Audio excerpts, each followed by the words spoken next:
स्वामी समर्थ केंद्राच्या उपक्रमांनी पाथर्डीचे आध्यात्मिक वैभव उजळले। पुण्यतिथी सप्ताहात भक्ती, सेवा आणि संस्कारांचा अनोखा संगम।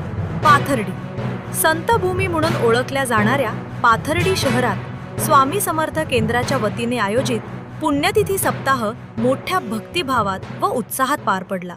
अखंड नामजप महायज्ञ, गुरुचरित्र पारायण, विविध यज्ञ याग तसेच सामाजिक उपक्रमांमुळे शहराच्या आध्यात्मिक वातावरणात विशेष भर पडली। सप्ताहात 401 सेवेकऱ्यांच्या उपस्थितीत पारायण सोहळा संपन्न झाला। महाआरती, मंत्रोच्चार आणि महाप्रसाद वितरणामुळे संपूर्ण परिसर भक्तिमय झाला होता।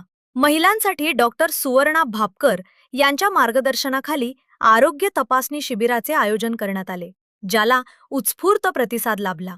यावेळी गणेश याग, रुद्रयाग, चंडी याग, सत्यदत्त पूजन, औदुंबर प्रदक्षिणा, विष्णू सहस्त्रनाम वाचन अशा विविध धार्मिक कार्यक्रमांचे आयोजन करण्यात आले। विविध मान्यवरांचा सत्कार करण्यात आला। नगरसेवक अमोल गर्जे यांनी केंद्राच्या विकासासाठी निधी मिळवण्यासाठी प्रयत्न करण्याचे आश्वासन दिले। या सर्व उपक्रमांमुळे समाजात धर्म, संस्कार आणि सेवाभाव वृद्धिंगत होत असल्याचे दिसून आले। पाथर्डी प्रतिनिधी सुनील शेवाळे, मुख्य संपादक अक्षय वायकर, अहिल्या